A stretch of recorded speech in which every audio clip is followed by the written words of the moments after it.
Here I'll make this space. What do you got behind me? Okay, that's better. So this is my center spot. Yeah.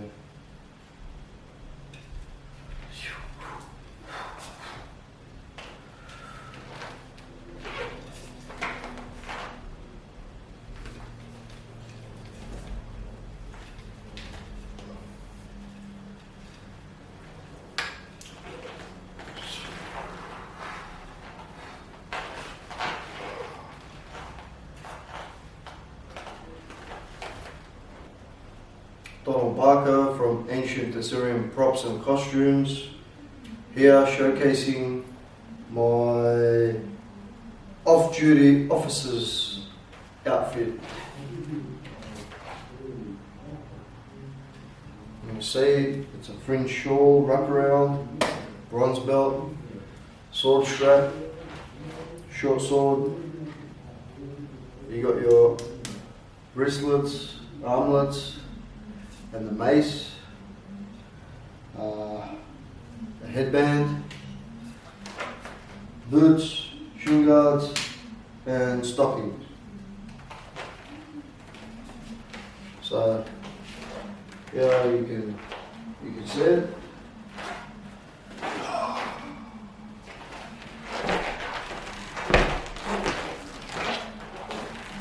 Smash you. Well, okay, it's a bit too much smashing, but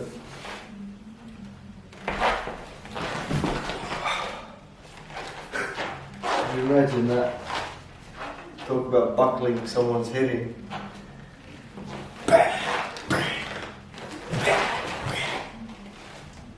Some of the poses, let's check out what we can do.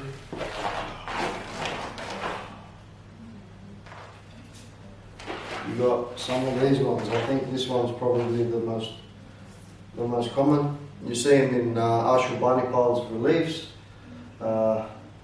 and there's a few in Sennacherib's as well.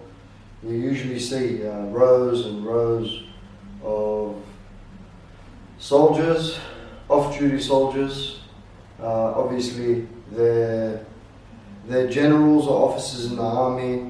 I wouldn't say generals, I'd say more officers, and they tend to have maces with them to signify their rank. And yeah, it's a very nice outfit. This one's made out of linen, and it's a two-piece. But again, the two-piece with the broad belt in the middle makes it look like all one suit. Linen borders, and these are my resin patterns that I cast and stitch on, paint and stitch on each individually to give me that border. So you can see, I mean, all that pattern goes all the way around, all the way around, all the way around. So yeah, and I think that this is a really comfortable outfit. Again, here is a soldier's outfit, or a high-ranking officer's outfit, and I think it looks fantastic. The linen helps, especially if you're going to be wearing these costumes out in weather such as Sydney, and it can get pretty hot. Sometimes even very humid, and it's really nice to be wearing linen in conditions like that. So yeah, you've got your mace, and although the officers' maces didn't look like that, I based this one's off a king's mace, and the officers' ones, I think the heads are a bit different, and the shafts will probably be a little bit thinner. To be honest, if you're going to use it in battle, I would prefer if there was a hole in there with a loop, leather loop around, so you could throw your hand into that loop and wrap it around the end. That way, even if your hand slips and it lets go of the mace, because you're getting huge amounts of velocity as you're concentrating all that force onto one point. It's very easy for the shaft to slip out of someone's hand. So that extra loop to grab onto would give you more of a sense of security, so that you could keep swinging and keep swinging. Like, I mean, this thing will batter someone's head in and cause serious damage. Even if they were wearing a helmet, man, they get stunned and dazed and concussed. So yeah, deadly weapons. It's a very ancient weapon. Just a bit about swords. So this one is my prototype, and I'm slowly preparing it. Just need to touch it up a little bit to get ready to cast in a 2-part mold, so that I can make resin copies of it. But yeah, this style of handle is a very simple design. To be honest, it's almost like an Assyrian version of a gladius. If it had been longer, the style of handle. So you get that half circle, that half moon, and that edge there, and you see these finger in between the finger joints parts raised in Ashurbanipal's reliefs. So here I've done one with 3. My original Ashurbanipal sword had 4 of these, and this in length is two hands, 3, 4, 5, 6, and 2 fingers. So that's a king's cubit, which is 6 hands and 2 cubits. 6 hands and 2 fingers in length. So it's just over a standard cubit, and this sickle sword is based on the design in the museums. It's actually made to the right size, and what I did was I continued the line up here and across the top, and where that met, that gave me the point for the tip, because in the original that's in the museum, the tip has been broken off, but the shape is pretty much templated off that. And when I printed it out, as in to make a template, it was printed out to exactly the measurements of what the measurements that the museum had given to the actual broken tip. So this is King's Cubit, and funnily enough, something like this, which is a sickle sword and seemed to have been also a symbol of Shamash, the sun god,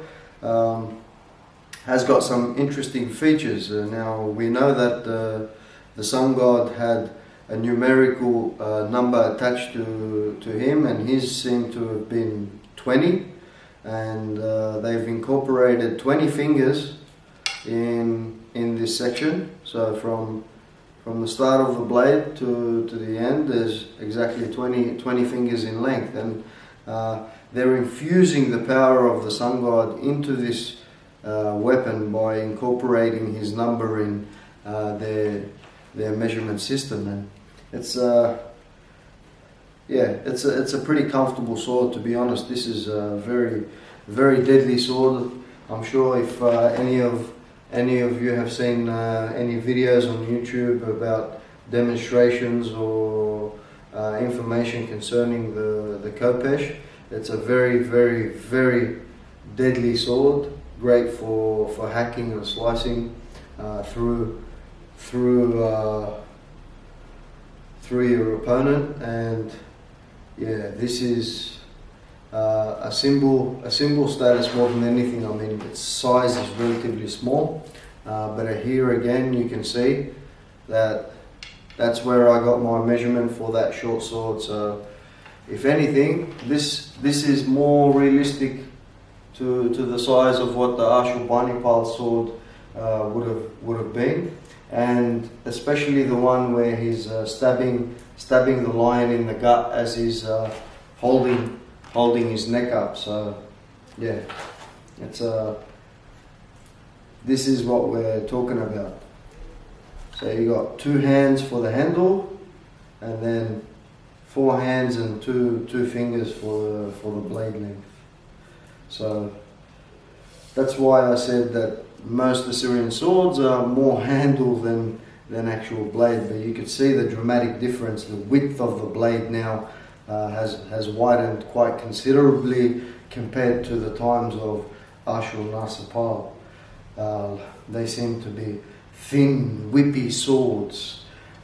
These ones seem to be good for good thrusts. And what I'm starting to notice about Assyrian swords, even the Ashur-nasirpal one, is the ice pick grip is always important, and these handles lend to that grip very easily. And an ice pick grip is the way that you use an Assyrian dagger, traditional Assyrian dagger. That's a curved dagger. These days they call it a jambia or something along those lines. To be honest, it's a khanjar athuraye. That's what it is. And that ice pick grip has stayed with us for millennia. For our daggers and short swords. Very deadly.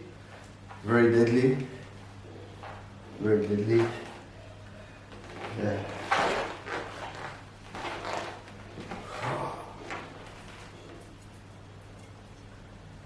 But they're good shankers. That's what they are, pretty much. Get in close, tuck in behind your shield, and just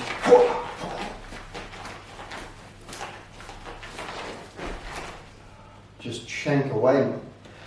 Whereas the sickle sword is more of a slicer, cutter, dasher. Yeah, so 2 very interesting weapons from the ancient Assyrian civilization. One based on Adad-nirari's sword that's in the museum. The other one is based on reliefs from Ashurbanipal's lion hunting reliefs. So, yeah. Please like, share, subscribe, do whatever you want, write some comments. I'm happy to answer questions about my costumes. Yeah, I'll come back there with my intro and my outro, and we'll see where we'll get with that. I mean, what am I going to say? Oh yeah, that's it. That's it. And I'm not an expert. I'm not a historian or an archaeologist. I mean, what would I know? I'm just an Assyrian having fun, mate.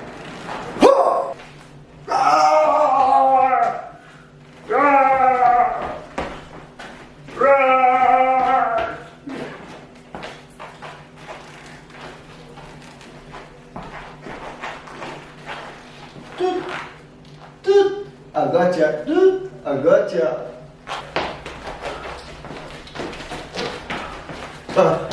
You can see these costumes,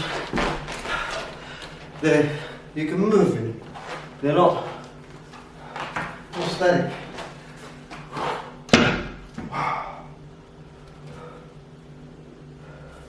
Yes, Your Majesty.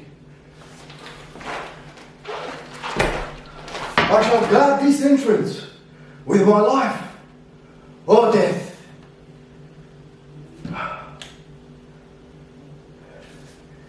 Your Majesty, it is an honor to serve you. Stand here. Stand here. Stand here. Stand here. Where? How much? Yeah.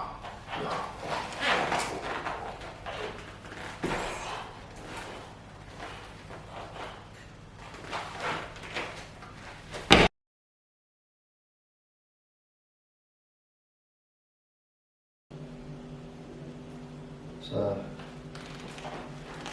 yeah, wonder what the footwork would be like.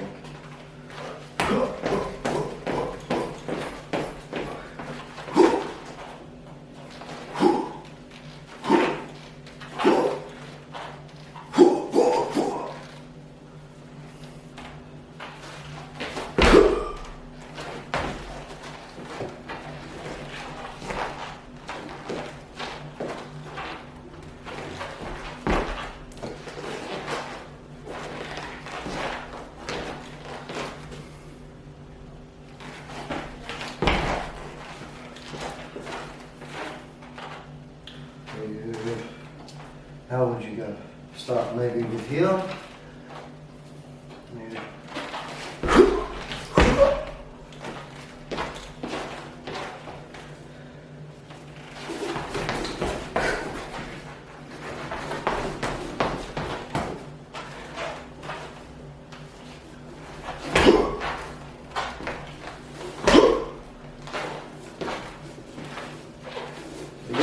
You got to lead in with your right leg. I reckon that is pretty dangerous considering you're leaving yourself totally open. I mean, if I kind of cover myself with the shield, I feel safer and just kind of nudge my way forward, and then block.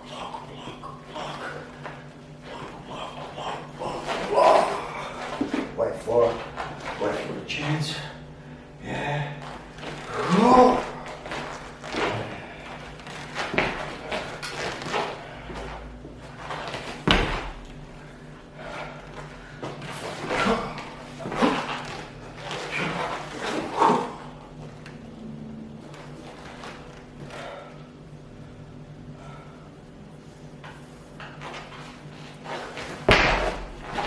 And I think the ice pick grip is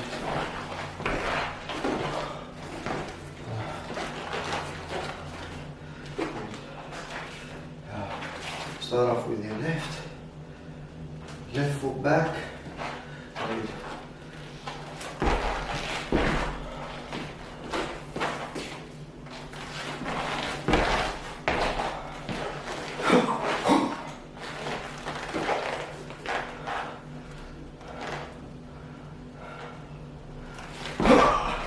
Yeah, that works.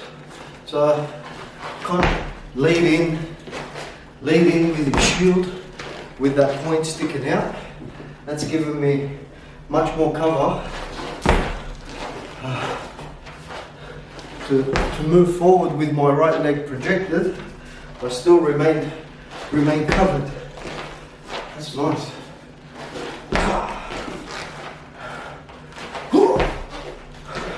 Yeah. So